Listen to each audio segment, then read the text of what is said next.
সম্মানিত ভিউয়ার্স, আপনারা জানেন গাছের পুষ্টি উপাদানকে 3 ভাগে ভাগ করা হয়েছে, যেমন প্রধান পুষ্টি উপাদান, মাধ্যমিক পুষ্টি উপাদান, ক্ষুদ্র পুষ্টি উপাদান। তো লিচু গাছে প্রধান পুষ্টি উপাদানের পরেও মাধ্যমিক পুষ্টি উপাদানের অন্যতম উপাদান সালফার, যেটা মাধ্যমিক পুষ্টি উপাদান হিসেবে গণ্য। তো লিচু গাছে এই সালফার ব্যবহারের উপকারিতা সম্পর্কে আমি আপনাদের সম্মুখে আলোচনা করব। এই সালফার উদ্ভিদের প্রোটিন সংশ্লেষণ ও এনজাইম কার্যক্রমে সহায়তা করে, যার ফলে সঠিক বিকাশ নিশ্চিত করে, পুষ্টি শোষণে সহায়তা করে। এটি নাইট্রোজেন ও অন্যান্য পুষ্টি কার্যকর শোষণে সাহায্য করে, ফলে গাছ সুস্থ থাকে, ফলের বৃদ্ধি ভালো হয়। রোগ প্রতিরোধ ক্ষমতা বৃদ্ধি।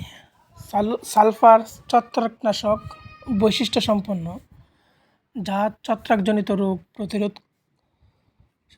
করতে সাহায্য করে।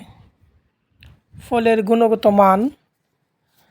এটি লিচুর রং, স্বাদ, গুণগত মান উন্নত করতে সহায়ক।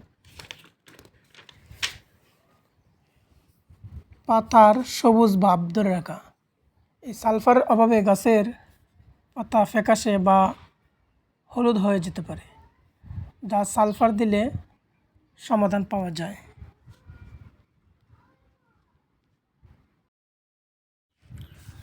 সালফার ব্যবহার করার নিয়ম। সালফার প্রতি লিটার পানিতে 2 থেকে 3 গ্রাম হারে মিশিয়ে স্প্রে করা যায়। এটি পরপর 10 থেকে 15 দিন পর নিয়মিত প্রয়োগ করা উচিত।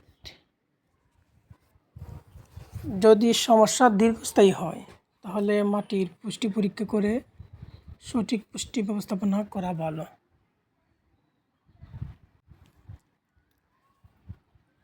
ভিডিওটি ভালো লাগলে লাইক, কমেন্ট, সাবস্ক্রাইব করে পাশে থাকবেন।